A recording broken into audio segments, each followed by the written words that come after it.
Mirëmbrëma të nderuar teleshikues, erdhëm në emisionin radhës Alo Policia Siguria në Fokus. Sot kemi një temë me interes publik, siguria ushqimore. Kam të ftuar sot në panel ekspert të fushës, Marcela Papa, mirëmbrëma, mirë se erdhët Marcela. Mirëmbrëma, mirë se gjeti. Alken Çuko, mirëmbrëma, mirë se erdhët nderuar. Anila Jançe, mirëmbrëma, mirë se erdhët. Dhe Entela Cenko, mirëmbrëma, mirë se erdhët. Faleminderit, mirë se u gjeta. Sigurisht që kur flasim për sigurinë, flasim për sigurinë në rrugë, siguria në trafik, siguria kibernetike, shpesh herë harrojmë që është dhe siguria ushqimore. Sepse ka të bëjë me jetën, ka të bëjë me jetëgjatësinë, ka të bëjë me problematikat që ka, që nga fëmia edhe deri tek moshat e tjera. Prandaj nuk dim nganjëherë çfarë tajmë, me çfarë ushqemi, por nuk dim edhe si të mbrohemi, sepse është shumë e rëndësishme ai që ne themi siguria ushqimore duke filluar nga zinxhiri ushqimor. Po e filloj me ju, Marcela, sa i kontrolluar është tregu ushqimor, sepse fillojmë nga ajo që ne themi, jo të gjithë kemi shtëpinë dhe përgatisim produktet tona, do shkojmë në treg të marrim.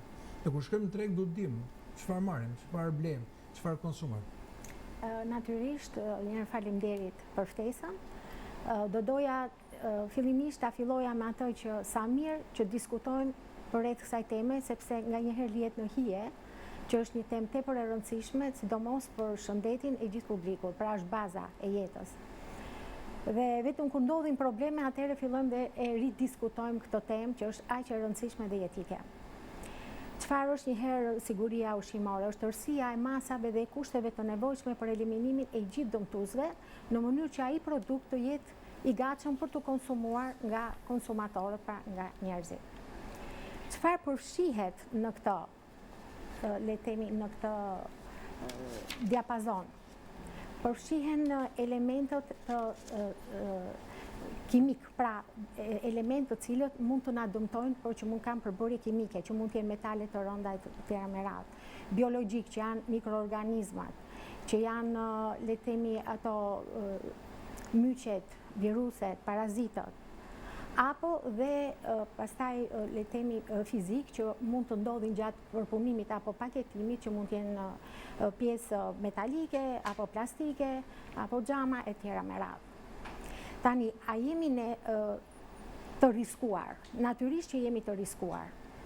Nuk mund të them që është zaftuar i gjithë tregu jon, por një pjesë e mirë është e riskuar.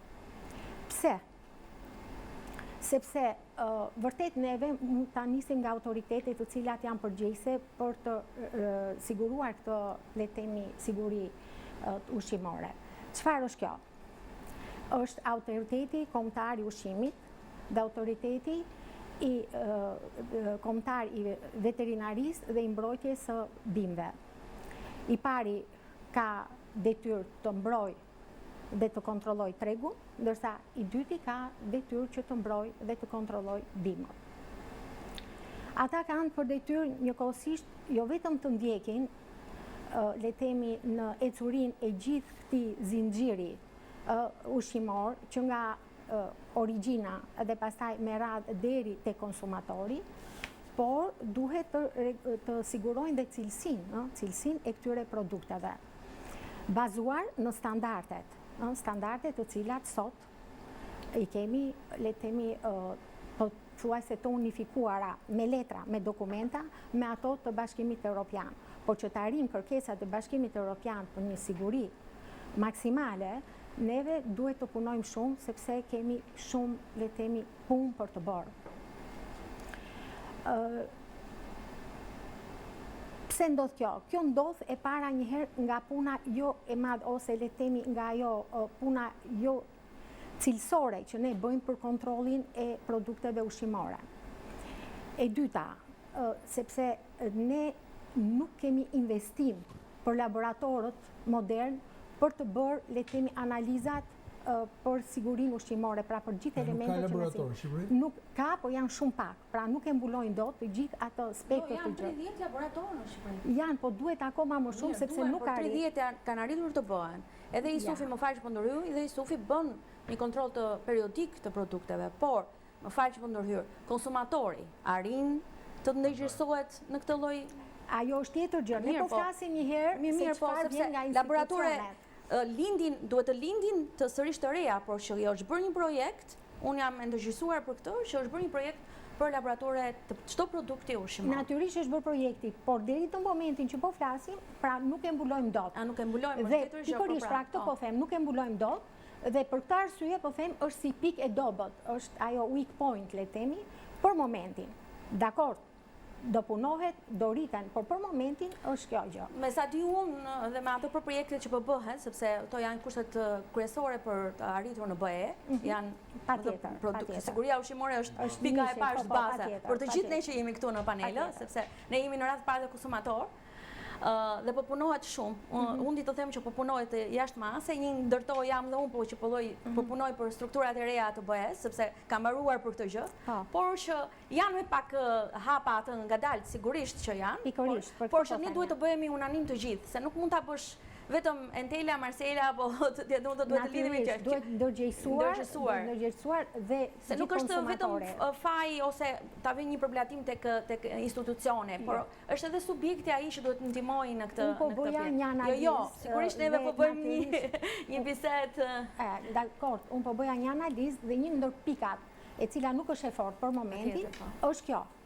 Jemi koshient të gjithë që kontrolli bëhet periodik, por nuk është i mundur që të mbulohet në të gjithë spektrin. Për shembull, raporti mund të jetë 9 subjekte në 120 subjekte, kupton? Pra, ka mundësi për të kaluar një produkt i cili mund të jetë i riskuar, mund të jetë që mund të na sjellë nesër probleme shëndetësore. Entela, shpesh herë në treg ka produkte të skaduara ose të falsifikuara. Tregu është i tillë. Dikush flet dhe thot, po mirë, ka skaduar, ka humbur vlerën ushqimore, ka humbur vitaminat, ka humbur produktin, por nuk është se përbën rrezik. Por çfarë rreziku ka? Po, kjo shpesh është, po edhe si temë është diskutuar, po. Qytetarët bëjnë të njëjtën pyetje. Nuk kanë shumë merak se i ka kaluar data skadence dhe thotë s'ka gjë, më ka humbur vetëm vlerat ushqimore, por nuk është se përbën rrezik. A ka rrezik kjo gjë? Shikoj, varet, është gjithmonë varet.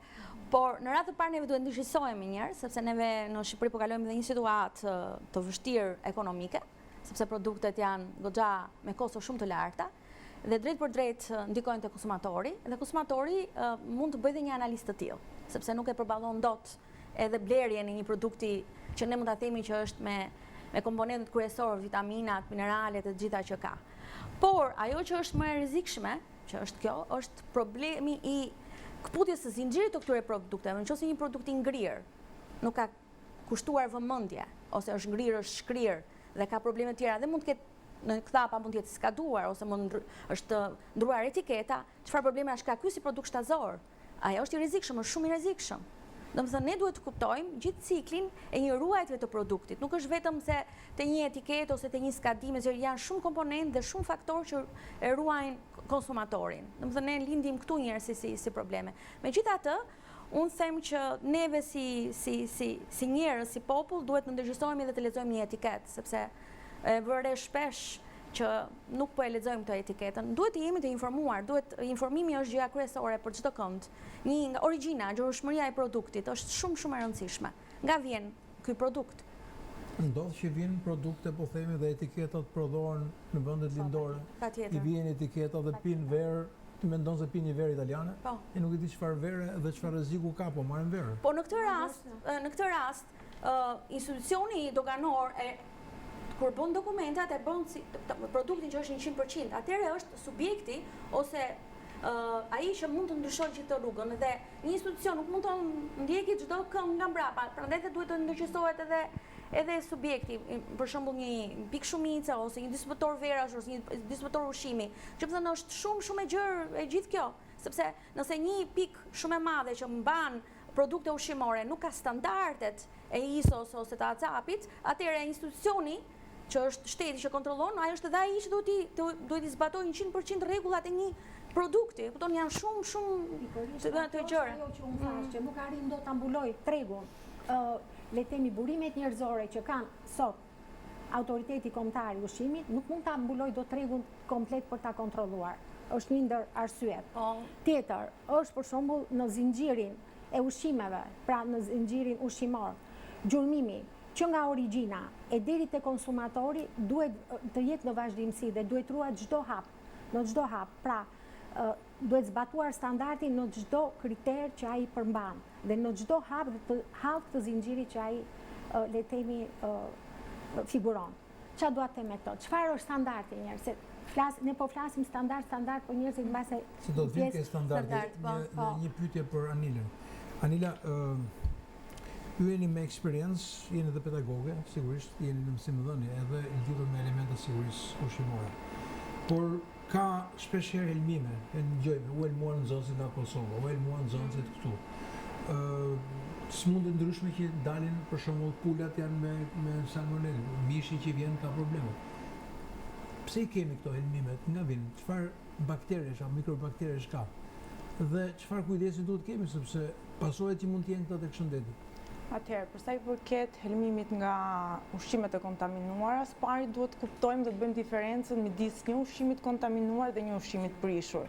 Që detyrimisht një ushqim I kontaminuar nuk do të thotë që realisht në pamjen e jashtme duhet jetë I prishur. Pra, ushqimi mund të jetë me një amballazh të mirë, varet nga natyra e produktit, mund të jetë me datën e skadencës, por nuk janë respektuar hallkat ose sistemi I gjurmëshmërisë. Dhe në momentin që nuk është respektuar ky sistem dhe të gjitha këto hallka, atëherë ne mund na ofrohet si konsumator një ushqim I kontaminuar që detyrimisht nuk duhet të shoqërohet me një pamje e cila domethënë ka një amballazh të prishur apo mban erë apo ka shije të keqe apo ka aromë të keqe. Kjo është e para. E dyta më pas kemi ushqime pra varet spari nga natyra e produktit. Mund të kesh ushqime kryesisht ushqimet me bazë shtazore, siç është mishi, siç janë vezët, siç janë produktet të cilat nuk përpunohen mirë dhe bëhen më pas burim, infeksioni dhe shkaktar për shumë smundje, të cilat mund të jenë me origjinë ose akute ose mund të bëhen shkak për pasoja ose për shfaqjen e smundjeve kronike. Grupet më, po themi, të popullatës, e cilat janë më sensibël ndaj, po themi, këtyre elementve janë fëmijët, janë të moshuarit, janë të smurët kronik, po janë gratë shtatzana, po janë të gjithë individët të cilët kanë dhe paraqiten me një sistem imunitar të dobët. Pastaj, nëse simptomat janë dhe flasim për një gjendje akute, me vjella, me diare, me temperaturë, paraqiten në subjekte spitalore, herë ka raste të cilat keq klasifikohen duke u diagnostikuar si gastroenterit, po në realitet pasoja dhe origjina ka ardhur si pasojë e konsumimit të një produkti I cili ka qenë me një ngarkesë bakteriologjike e cila mund të ketë ardhur për shembull si pasojë e mos respektimit ose mos respektimit të kushteve të cilësisë dhe ruajtjes.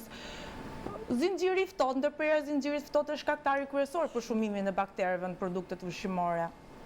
Ne kemi ushqime të cilat duhet të rrinë të freskëta në një temperaturë të barabartë dhe më të vogël se 4 gradë Celsius, ndërkohë që ushqimet e ngrira duhet të rrinë në një temperaturë minus 18 gradë Celsius. Dhe në momentin që këto kemi një luhatje të tillë, ne këtë, po themi, produkti ushqimor, e kemi një ndërprerje të zinxhirit të ftohtë dhe bëjmë burim për shumimin e baktereve dhe ai vjen me një ngarkesë, e cila nuk shihet me sy të lirë, sepse nuk paraqitet as me aromë, nuk paraqitet as me shije të keqe, por në realitet ka një ngarkesë dhe ndërgjegjësimi I konsumatorit më pas është hallka kryesore, por edhe konsumatori, se ne jemi vetë konsumator, ti do shkosh në një subjekt privat, do marrësh një produkt ushqimor, ai mund të ketë një amballazh të sigurt, mund të ketë një datë skadence, por në realitet ne nuk e dimë se si ka ardhur deri këtu. Kush është, po themi, autoriteti dhe personat përgjegjës është kontrolli institucional, që fillon që te pikat e inspektimit doganor. Kontrolli duhet bërë në bazë të analizës së riskut, duhet bërë në mënyrë periodike, në mënyrë të papritur.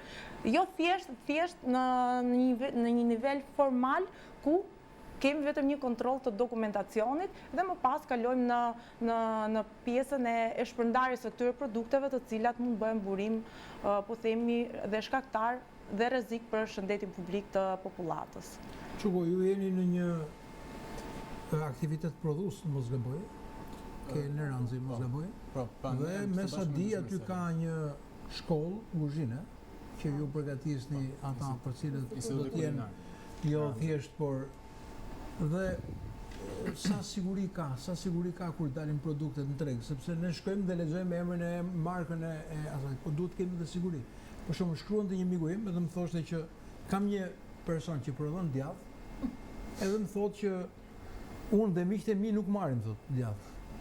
Kështu që ta dish thotë edhe e kishte publikuar në status edhe këtë gjë dhe më bëri përshtypje unë nis edhe nga kjo, po si pse çfarë rrezikesh ka? Se tani po bëhemi të friksuar kur dim pasojat që mund të kemi, aq më tepër kur ushqejmë pijë të vegjël dhe njerëz të cilët janë dhe vulnerabël dhe kanë probleme edhe me shëndetin. Atëherë, ne jemi pjesë e një stafi akademik shumë të madh.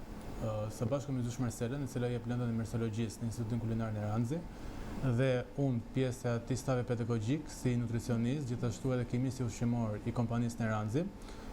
Ne kemi një kontribut goxha të madh përsa i përket këtij hallku të zinxhirit. Pa diskutim që sistemet dhe autoritetet bëjnë punën e tyre, por detyrimisht një nga hallkat më të rëndësishme është dhe përpunimi i atij produkti që ti merr dhe kushtet e ruajtjes së atij produkti që ti merr, por dhe kushta përgatit atë produktin final që ti edhe mund ta marrësh apo ta blesh në një restoran. Ne kemi një flotë shumë të madhe me profesor, me pedagog, të cilët janë të pasionuar, por edhe shumë profesionist në të gjithë teknikat e përgatitjes së ushqimeve që i mësojnë dhe nxënësit. Çfarë ndryshon, çfarë rrezikojnë dhe çfarë le të themi këta nxënës dhe profesor trajnohen vazhdimisht dhe i japin tek klientët përfundimtar. Pikë së pari ne bëjmë zgjedhjen e mallrave cilësore. Normalisht është një punë shumë rigoroze, një punë e cila merr një kohë goxha të gjatë në zgjedhjen e lëndës së parë.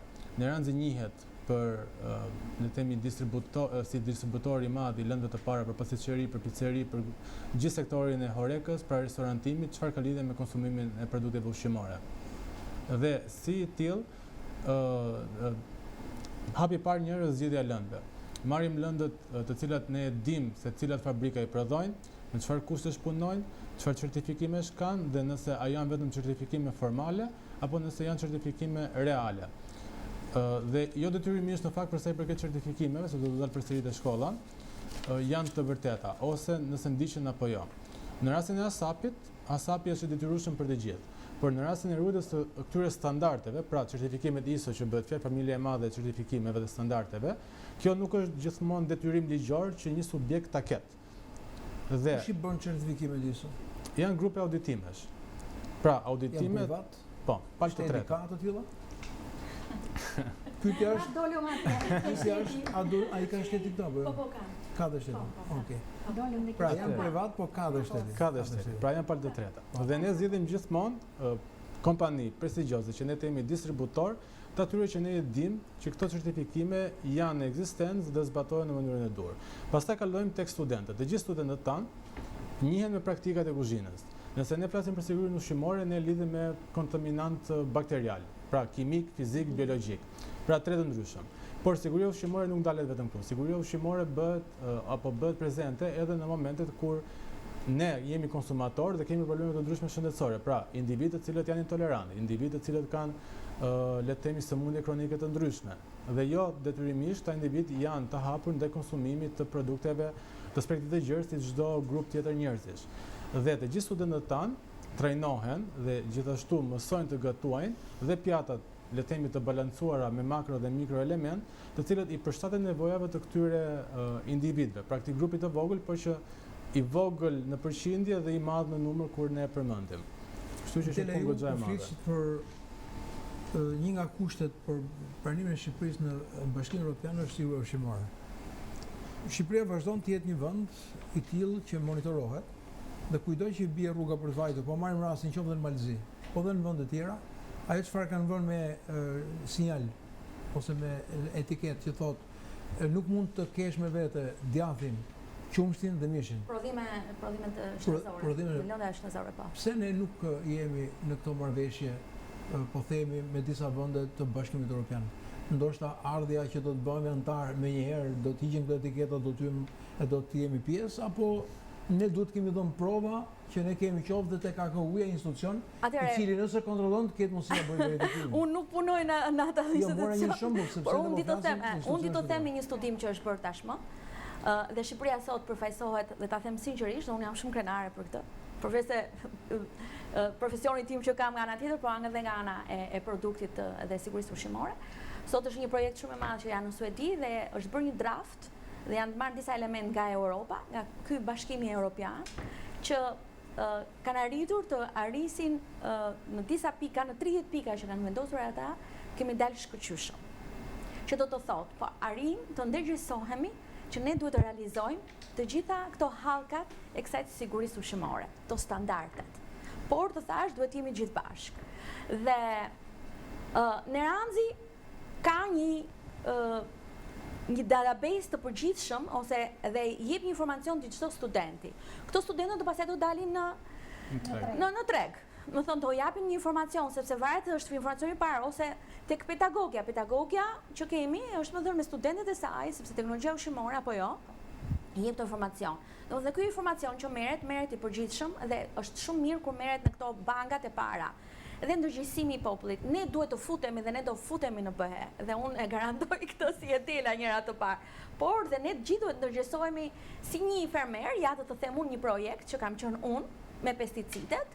Kemi arritur ta monitorojmë që çdo kohë në ditën e 27 sa jemi larguar, ai ka hedhur dozën më të lartë të pesticideve. Ndërkohë që ne ishim në një kohë shumë periodike që e ndiqnim her pas here dhe sepse nuk mund ta bindshim individin dhe përgjigjja e tij ishte do pres unë tani 30 ditë tha, unë dua ta bëj tha produktin sa më të shpejt tha, se dua ta shes. Do thënë ne duhet të ndërgjegjësojmë edhe pak popullin në ato fermerin që bën këtë lloj produkti, sepse dhe atë që dua të them është gjurueshmëria. Ne në Shqipëri kemi një problematik shumë të madhe që ne kemi ndërprerjen e zinxhirit ushqimor. Gjurueshmërinë ne kemi të ndërprerë. Për shumë nuk ka lidhje vetëm institucioni, por janë shumë problematika që ne duhet ndjekur. Sepse fillon që nga fidani, mbjellja, pastaj magazinier, trajtimi është deri në te konsumatori është një rrugë shumë e gjatë. Atëherë dhe pullën e gjurueshmërisë ne ende nuk kemi arritur ta kemi. Kështu që kur ta arrisim këtë gjë, ne do jemi të parë që të fusim këtë produktin. Dhe kur janë bërë panajirit, domethënë kur kalohet në Gjermani, sepse ne bëjmë Shqipëria shkon shumë në panajiret e ndryshme në food and beverage që janë dhe për ushqimin edhe janë edhe për çdo gjë, për pijet e të gjitha, ka një klauzor që janë lejuar, por kanë kaluar një siguri të gjithë përgjithshme në analizat që bëjnë ata. Kështu që jemi në proces. Kush kujton një lloj historiku televizin në rrugët nacionale, për shembull, nga Shkodra kur vjen drejtim Tiranës, kanë qenë disa thertore që mish gici i freskët, mish viçi i freskët, varesh në rrugë atje dhe kush na lonte priste ai. Kemi akoma që pjekim. Ne vazhdojmë. Tani kthehemi ke pjekja.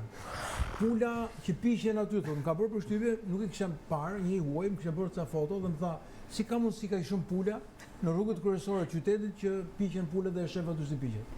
Çfarë rreziku ka? Po e para njërë nga kontaminantët e ajrit. Nuk e kisha menduar, se nuk ndaloj me marrë të pulet, po e merrte pulën ta jepte ulte atje, ndërkohë gjithë makinat, skarpëmentet e makinave, ne nuk dim çfarë ajri është, dhe si ato mund të kenë. Ne dim shumë mirë ajrin, po do të bëjmë dotje infeksioni dhe ai ushqim që ofrohet pastaj klientit në të rast është i kontaminuar.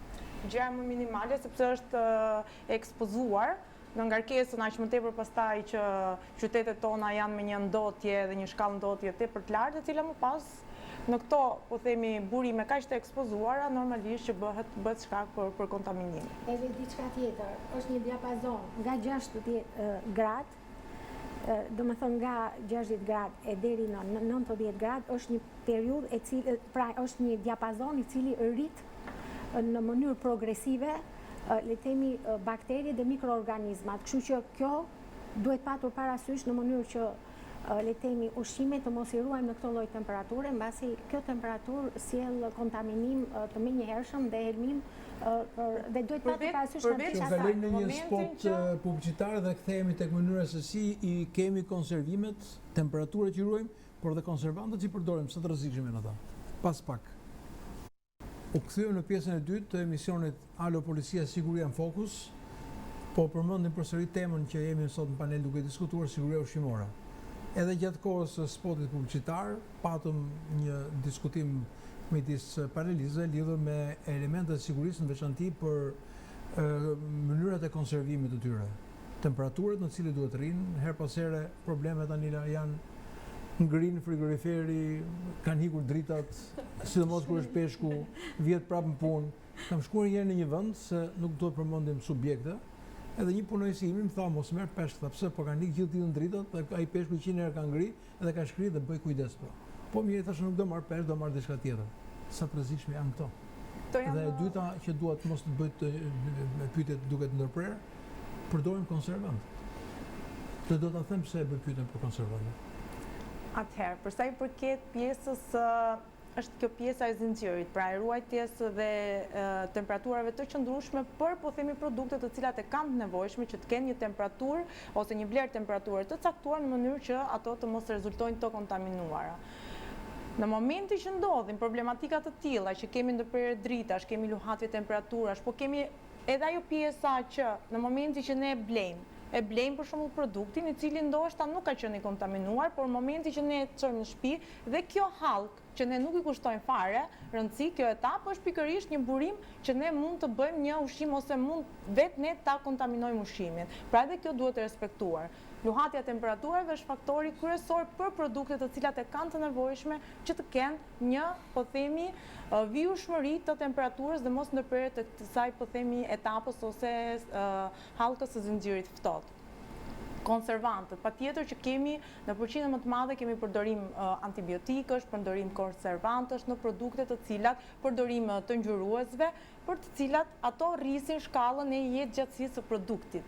Për këtë përdoren, por që me kalimin e kohës ato bëhen, po themi, dhe bëhen të qëndrueshme dhe rezistente në organizëm. Por bëhen burim më pas për shfaqjen e sëmundjeve jo me karakter që mund shoqërohet me një temperaturë, me një diare, me një çrregullim të sistemit gastrointestinal, por për sëmundje kryesisht, po themi, sëmundje për sa i përket sistemit renal, për sa i përket sëmundjeve me bazë neurologjike, pra neurozhvillimore, ngarkohet organizmi, të cilat më pas rezultojnë dhe përkthehen në një vijueshmëri gjatë jetës, dhe përkthehen në pacient të smur kronik dhe me natyrë domethënë kryesisht me bazë neurologjike, aq më tepër pastaj dhe faktori tumoral që nuk duhet lënë pa përmendur. Sëmundjet tumorale rriten frikshëm. Pse qumshti ka shumë mikrobakterie? Në raport me vendet e Bashkimit Evropian, numri i mikrobakteri në qumshin e produktit shqiptar është shumë i lartë se sa norma. Mikroorganizmat që ndodhen pikërisht mënyrën e përpunimit, mënyrën e ruajtjes, mënyrën e transportit,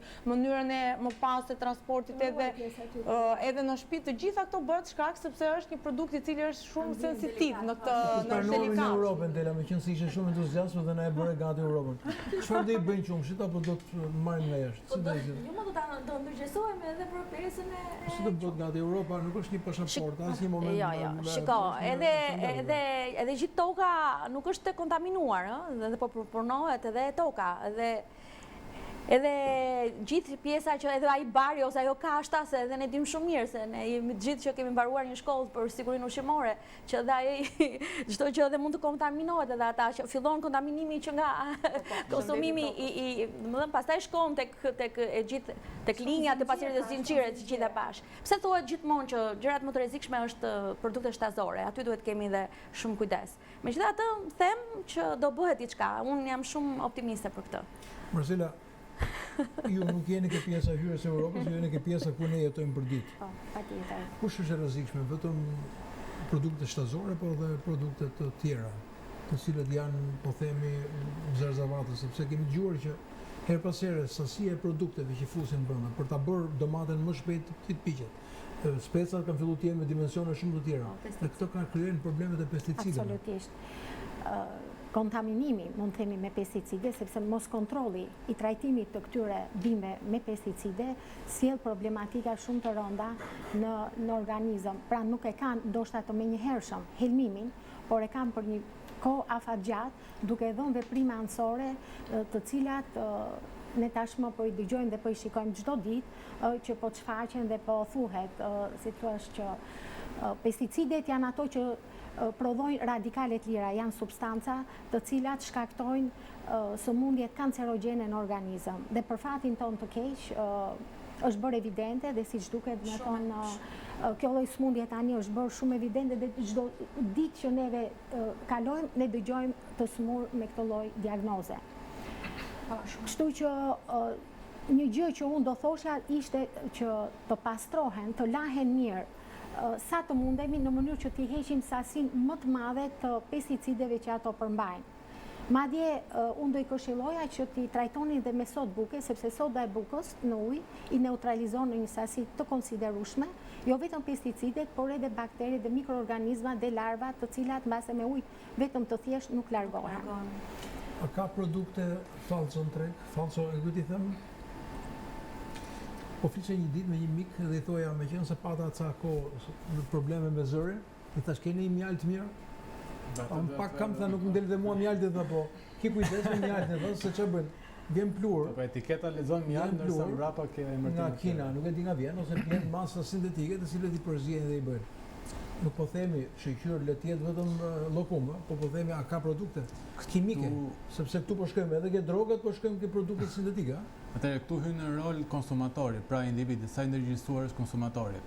Rregulloret apo indikacionet në bazë ligjore. Etiketa një qytetar, si ta lexoj? Po është shumë e thjeshtë, etiketa sinjalistike e produktit. Pra, mjafton që ti ta rrotullosh produktin, pra jo në pamjen ballore që i thjesht ka emërtimin, meqense përmendë mjaltin. Pra, emërtimi dhe etiketa mund të lexojë mjalt.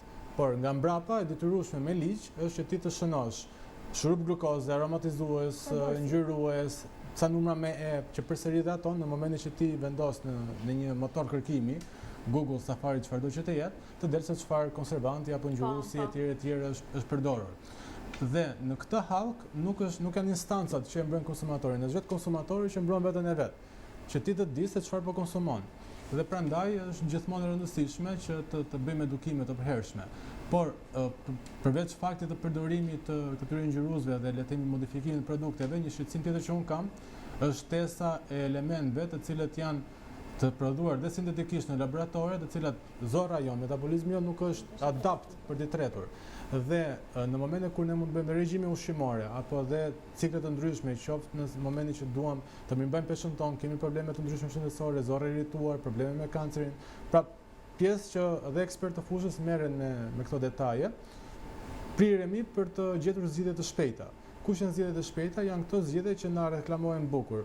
Kjo ka shumë proteina, kjo ka pak kalori, kjo ka pak yndyrë, kjo ka shumë fibra dhe harrojmë që ndryshe metabolizohen këto produkte të cilat janë të përpunuara në një formë industriale dhe ndryshe metabolizohen ato produkte që janë native, që natyra i ka falur, apo që kanë thjesht një, le të themi, trajtim shumë të vogël industrial. Sepse jo detyrimisht dhe trajtimi është një gjë e keqe. Për shembull, kastraveca turshi janë akoma më të shëndetshëm se sa kastraveci freskët. Pse? Sepse ato fermentohen, rriten biodisponueshmëritë e elementeve përkatës dhe ti merr vlera akoma më tepër ushqyese. Por përsëri këtu dalim tek sa i sigurt apo sa i ndërgjegjshëm është konsumatori. Shqetësimi im tjetër është nga konsumimi i këtyre produkteve, meqense folëm dhe për patogjenë të ndryshëm apo dhe sëmundjet në sistemin gastrointestinal apo edhe pjesën neurologjike që e përmendëm.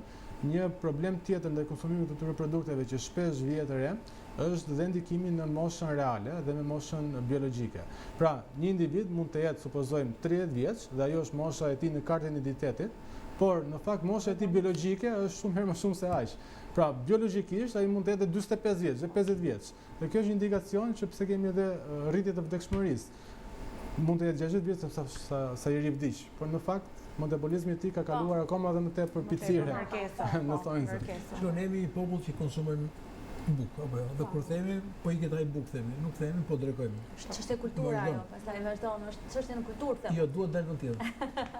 Kur shkojmë që themi tek buka që blem, dikush thotë dua të marr bukë të zezë. S'është më e mirë thonë. Pse është e zezë? Zezë se ka prodhimin tillë apo e lyn me ngjyrës? Me ngjyrues.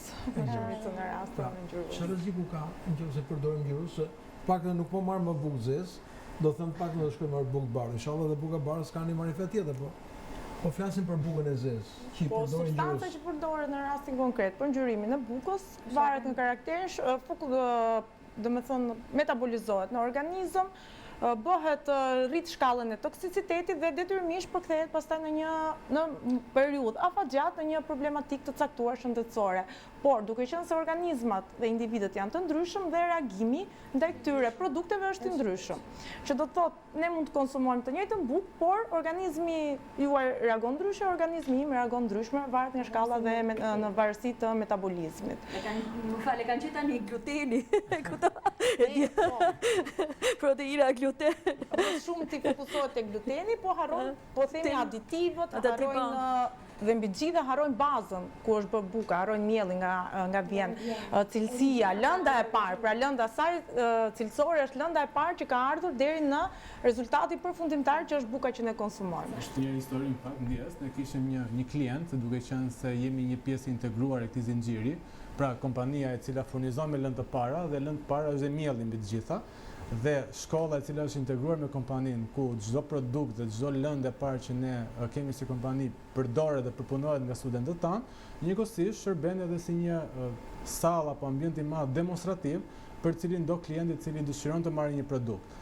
Dhe një person, individ i cili dëshiron të hapë një biznes, kishte dëgjuar bukë zezë, kishte parë në raftet e marketeve të ndryshme dhe furrave të ndryshme dhe erdhi për të parë dhe cilësinë e miellit. Ne kemi edhe pjesën apo stafat, pra zyshën e bukës, që aty është një mjeshtre, le të themi, për artin e prodhimit të brumit, dhe kur treguam mielin ton integral, i cili ka thjesht një ngjyrë, le të themi, lehtësisht kafe, jo nuk është bukë e zezë, nuk bën kjo bukë, ju keni mielin kot, por realisht mielli integral, pra ajo çfarë realisht është në mënyrën e saj native, atë ngjyrë ka. Dhe çfarë është me më tepër pigment apo errësim, absolutisht nuk është organike. Dhe përsëri mund të bëjmë një diferencë shumë të vogël, le të themi, pra bëjmë atë avokadën e djallit, nëse përdoret një ngjyrues i cili ka një natyrë apo karakter paksa më natyral, siç mund të Nero di Sepia, apo nëse përdoret një ngjyrues kimik. Përsëri këto janë dy gjëra të ndryshme. Por që nuk ka leverdi për të përdorur. Marcela, shpeshherë qytetarët shkojnë dhe janë prirur tek supermarketet që i kanë më lirë. Është normal, edhe në gjithë botën kështu ndodh. Për shembull, s'po them çështje emrash të supermarketeve, por kjo ndodh në shumë vende të tjera të Bashkimit Evropian. Shkoni aty, ato që kanë më pak para dhe shkoni më lart, ka të bëjë kjo me thjesht me kualitetin apo ka të bëjë kjo edhe me sigurinë? Jo, ka të bëjë me sigurinë. Është siguria në plan të parë. Unë do këshilloja. Po që më lirë. Ajo që është më lirë ka ato, le të themi, prapakuintat e veta, që do të thotë është mund të jetë në prag të skadencës, mund të mos jetë ruajtur në kushtet do me thonë kushtet më të mira dhe nxitojnë për ta shitur sa më parë, mund të ketë ardhur stok dhe ky stok duhet hequr sa më shpejt. Kështu që janë shumë faktorë që ndikojnë që ulet çmimi, pra nuk është thjesht një ofertë bamirësie që hajde se ne po ulim çmimin, por ka dhe arsyet e veta të cilat pastaj ndikojnë mund ketë ulje të vlerave ushqyese, natyrisht që i ka, pastaj ka ngarkesa, rritjen e ngarkesave mikrobiale, të bakterieve të ndryshme, të cilat pastaj bëhen burim infeksionesh të ndryshme në organizëm. Unë do këshilloja që mirë do ishte të ishim në qendra të mëdha, në supermarkete të mëdha, ku qarkullon produkti dhe ne mund të marrim një produkt të freskët brenda standardeve dhe që risku për të infektuar është shumë i vogël. Kjo është një shitse në një supermarket më tha që ne produktet kur është radha i vendosim ato që janë afër skadencës i vendosim fillim. Po. Kurse ato që janë më larg i vendosim atë kimikall të heqin produktin. Me qira fjala. Edhe ky një marifet, më thonë që kemi. Është parim dhe në frigorifer produktet është first in, first out. Do të thonë, produkti i cili mund të jetë gatuar ose është bler më parë, vendoset në fillim dhe produktet që mund të jenë gatuar më vonë ose që janë bler më vonë vendosen më mbrapa. Kështu që ti gjithmonë ke mundësi që të qarkullosh ato. Po bëjnë skonto kanal të zbrasin magazinën apo kanal të zbrasin skadencën? Stok pra është materi stoku që mund të ketë ardhur dhe që le të themi se gjithë kjo oferta mundin çandu dhe shkojnë kjo oferta. Pra po ofertat sepse varet dhe për nivelin ekonomik dhe shumë faktorë tjerë tani. Niveli ekonomik ndikon shumë edhe megjithatë supermarketi ka një siguri të paktën në ambientet për jashtë, temperaturat, kanë kushtet e ruajtjes. Freskus për produktet caktuara. Po pijet, janë probleme po edhe ato është pjesë ushqimore, se besoj do ulesh do pish një birë, do pish një gotë raki, do pish një gotë me verë. Dhe tavolinat sot shqiptarë janë bërë që edhe bëjnë ju merrni edhe me natyra e supermarketeve këtu për mua ka mbajtur një standard shumë të mirë, sepse po të shikosh edhe në muajt e nxehtë, ato kanë një temperaturë konstante brenda, edhe në raftet e tyre, edhe për produktet e pijeve, edhe për produktet ushqimore, edhe për perimet, edhe për frutat, sepse është shumë rrezikshmëri e madhe në për vendet jashtë të tregut që mund të mbash perimet edhe frutat në kohën kur është shumë nxehtë. Kështu që supermarketet kanë një rol shumë të rëndësishëm për konsumatorin, edhe pijet, edhe çdo gjë, neve i sugjerojmë gjithë që supermarketi jo vetëm se është dhe pak më lirë, po ndoshta, por që ka dhe një sigurt, për të më i sigurt, është më i sigurt. Një mik i imi për një arsye më bëri një dhuratë, më dha një shë verë, duke ditur që unë jam një dashamirës i verës. Edhe në fakt jam ndjerë keq shumë atë natë, nuk ka bërë vaki që me gotën e parë të ndjesha, më rrotulloi dhoma. Fillova të lexoj gjë e parë ato që po ju thonë, të lexoj etiketën. Kur shkoj tek ajo për të parë kodin, hem jep të germa kineze. Verë italiane me germa kineze, i thash nga e more, më tha një vend. E bëra problem, sigurisht e bëra problem, por është e rrezikshme sepse në ato gjërat kanë ndryshuar, sigurisht nuk mund të jetë e njëjta gjë. Ne po flasim për disa vite më parë. Atëherë supermarketi, produkti që unë edhe njoh edhe më mirë, produkti verë, ka nivele të ndryshme cilësisë dhe edhe çmimesh. Dhe gjithmonë neve duhet të shkojmë, prandaj dhe quhet retail. Po verë italiane ta blesh 3.000 lekë, 4.000 lekë nuk besoj se gjen. Jo, po s'është verë. Nuk është verë fare. 300 kosto. Jo, nuk ekziston mundësia që bëjnë etiketat këtu dhe pastaj shiten, mund të ketë rreziqe të tilla që të tregojmë të themi të klientëve, nuk janë po, mund të ketë, po nuk janë. Dëgjuesve tanë që duhet të kemi kujdes edhe në produktin. Mund të ketë. Çfarë nuk ndodh, kështu që çfarë mund ndodh nëse dim, nuk është se i kemi lokalizuar diçka në lidhje me këtë, por që edhe mund të ndodhë. Sepse qëllimi i emisionit tonë është siguria.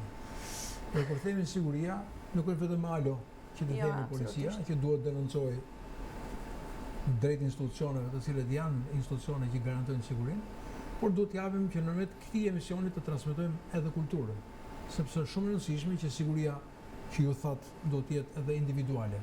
Qëse ti se ke kujdesin, mos prit që të jenë vetëm institucionet që t'japin sigurinë tuaj. Prandaj dhe mesazhet tuaja janë shumë të rëndësishme, sidomos nga profesionistë me eksperiencë, aq më tepër dhe në mësimdhënie, që përgatit dhe një gjenerat tjetër njerëzish të cilët duhet të jenë për të tjerët. Pra, sistemi zinxhiri ushqimor duhet të jetë dhe zinxhiri i informacionit që japim nëpërmjet shkollave dhe kulturës që ne dimë për të mbrojtur. Për sa i përket produkteve, kthehem prapë tek produktet shtatëzore. Si mund garantohet zinxhiri që ne thamë duhet kemi parasysh zinxhirin ushqimor? Si realizohet kjo? Si mund të jetë kontrolli? Kush mban përgjegjësi? Mban përgjegjësi kontroll, por themi AKU-ja?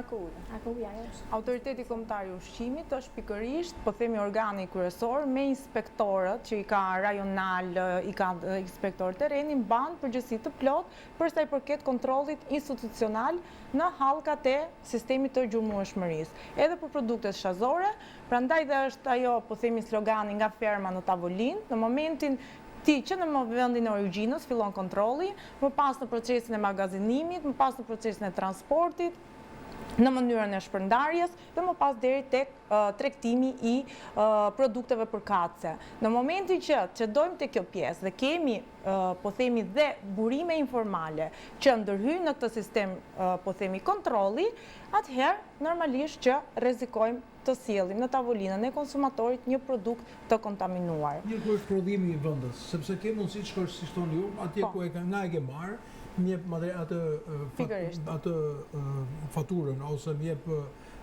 me si është shoqëruar malli dhe pastaj mund të shkosh tek zinxhiri, nga prodhuesi e deri tek konsumatori. Po kur vjen nga jashtë si bën? Atëherë, kemi një bashkëpunim, dikur vinte mishi nga Argentina. Gjithaj rrugë, pulat vinin nga vende të tjera. Ndërkohë që prodhimi i vendës edhe mundësia e kontrollit tyre si do të bëhet? Atëherë, në pikat e inspektimit doganor, kemi një bashkëpunim të ngushtë midis inspektorëve të Autoritetit Kombëtar të Ushqimit dhe inspektorëve doganor. Në momentin që vjen ngarkesa në dogan, domethënë në doganën e vendit tonë, inspektorët e sigurisë ushqimore, pra të kontrollit të ushqimit, së bashku me inspektorët doganor, fillimisht bëhet kontrolli i dokumentacionit përkatës me kitet përkatëse, të cilat merren dhe bëhen analizat dhe merren kampionet për t'u analizuar. Pra, gjithçka bëhet dhe bazohet në analizën e riskut. Pasi është realizuar në kitet, po themi tek pjesa e ngarkesës së ardhur, është analizuar pikërisht produkti që synon të hyjë në treg, atëherë analiza e riskut dhe faktorët bëjnë të mundur dhe përcaktojnë nëse kjo ngarkesë, rezultatet e këtyre analizave, nëse kjo ngarkesë do të lejohet të shpërndahet në tregun vendas apo do të bllokohet pikërisht në kufi, pra në pikën e inspektimit doganor, në pikën kufitare. Dhe këtu që don po themi, nëse nuk kemi një kontroll rigoros dhe një proces të përgjegjshëm dhe një kontroll të, po themi, institucional i cili bën të mundur pikërisht pjesën e analizimit dhe rezultateve të kësaj ngarkese që synon të hyjë në treg, atëherë detyrimisht pastaj që kjo ngarkesë do të hyjë në treg dhe do të ofrohet tek konsumatori një produkt i kontaminuar. Në momentin që kemi rezultate, në momentin që kemi një bllokim ngarkesës nga kontrollët, nga po themi inspektorët e kontrollit ushqimor, atëherë normalisht bllokohet ngarkesa dhe ka të drejtë edhe të marrë masa ligjore dhe deri pjesë dhe të mbajnë dhe po themi përgjegjësi penale pikërisht për këtë produkt i cili rezulton i kontaminuar në ngarkesën doganore. A ekziston produkti i freskët, për shembull qumshi, se themi qumësht i freskët nga ekziston mundësia të ketë qumësht freskët? Sepse koha për cilën e prodhon dhe koha që e paskardhur. Ku ti thon? Unë shoh shumë në lagjet e Tiranës që vazhdon ende ai qumshi me petin, me metete, që është i përdorur, ai budoni është i përdorur, nuk është i ri. Dhe imagjino se çfarë ndodh me këtë, kupton, me këtë boshti shumë të madh, e kupton me pjesën e kontaminimit, është e frikshme. Por gjithmonë thotë që se unë po edhe këto e po e zim, pastaj e zim, pasterizohet në thonjza si e mendojnë ato, pastaj e fermentojmë. Është probiotik, nuk ka probleme, por nuk e ka një idem fare se çfarë mund të ndodhi. Gjatë verës mendoj 40 gradë, ajo shisha plastike. Del qytetari në mëngjes, dhe deri në dreksa ta shesi. Çfarë ndodh me të? Një mik thoshte unë jepsha kaq para, se kisha çunin smur, i lutem aman, më jap 10.000 lekë për një gjë, flas dikur. Po. Dhe një herë nuk e kisha shkuar mendjen, nuk e mora në kohën e dur, e tunta ai shishe dhe e lëndë dhe dera. E kisha lënë që kaluaj 2 orë kur e hapa ishte i verdh. E pyeta çfarë është, ishte urina e lopës, sepse thonë të fshatari që quhet konservant. Ka pa përgjegjshmëri. Pra, quhet konservant, këta janë konservant të bërë. Se është e frikshme të mendosh që urina e lopës si ka konservant. Është natyrali, pra natyrali. Ajo është bio konservanti. E di, po një herë tjetër, çfarë ka ndodhur me këtë, shumë më tha marrësh gjalp. Është ndyra. Se mirë ty ta pas ka thënë këtë, po mua më thanë është ndyra e tmerrshme, është e tmerrshme. Është e tmerrshme, sidomos një herë me këtë klasifikimi, sepse ka një densitet pak a shumë të ngjashëm me qumshin, kështu që shtohet vazhdimisht. Po jo, ka dhe një gjë tjetër, tani ulemi në lokale dhe kërkojmë një macchiato. Edhe gjithmonë është me qumësh, ndërkohë që ai tetra paku që ka, ai kartoni, nuk ekziston fare qumësht. Edhe gjithë e dinë që përdorin qumësht, por nuk është qumësht. Do të thënë kujdes kur të procesi një cappuccino ose një macchiato. Unë këtë shembull të qumshi, pastaj të tjera. Kemi produkte.